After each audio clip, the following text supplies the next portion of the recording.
Trust in God. This is a story drawn from Proverbs 3:5-6, NIV. Trust in God. Those were the exact words 17-year-old Naomi's grandmother whispered as she clutched her hands in a hospital room filled with uncertainty. The machines beat steadily beside her, but nothing could calm Naomi's racing heart. Her younger brother Caleb lay unconscious after a terrible accident, and all the doctors could say was, "We're doing everything we can." Naomi had always heard the phrase "trust in God" growing up in her small Christian family. It was something people said during morning devotion, before exams, or whenever there was trouble. But now, as she sat beside Caleb's hospital bed, the words felt distant and difficult to hold on to.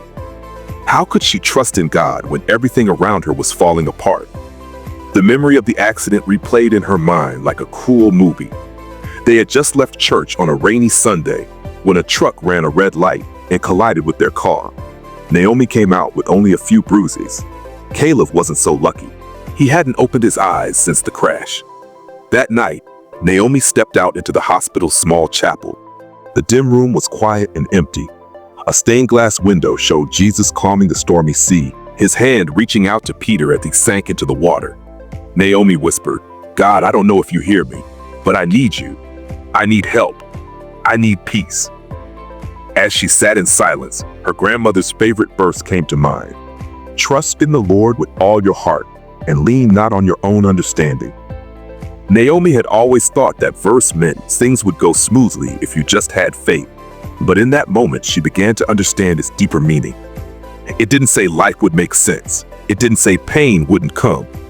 It said to trust in God, even when understanding fails. With trembling lips, Naomi prayed, not for a miracle, not for answers, but for strength to keep trusting. Over the next few days, she stayed by Caleb's side, reading him Bible story, playing his favorite gospel music, and holding his hand. Her trust wasn't perfect. She had doubts, she cried, she asked God why 100 times. But every time she felt overwhelmed, she whispered, "I will trust in God." One morning, as Naomi read Psalm 23 softly into Caleb's ear, she felt him twitch. She paused. His eyelids fluttered. Slowly they opened. "Naomi," he croaked. Tears streamed down her face. The room seemed to glow. Caleb was awake, alive. The doctors called it remarkable, a turning point they hadn't expected. But Naomi knew it was more than medicine. It was a testimony. God had been with them all along, through the storm, in the silence, in the smallest moments of hope. Months later, Caleb walked into church holding Naomi's hand. The congregation stood in applause. Their family gave thanks, not just for Caleb's recovery, but for the faith that had grown in the fire. Naomi took the stage that Sunday to share their story. She ended with the words that had carried her through.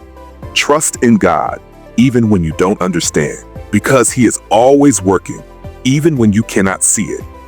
If this story touched your heart, don't forget to like, subscribe, and turn on the bell notification so you never miss powerful, faith-filled stories like this. See you in the next video.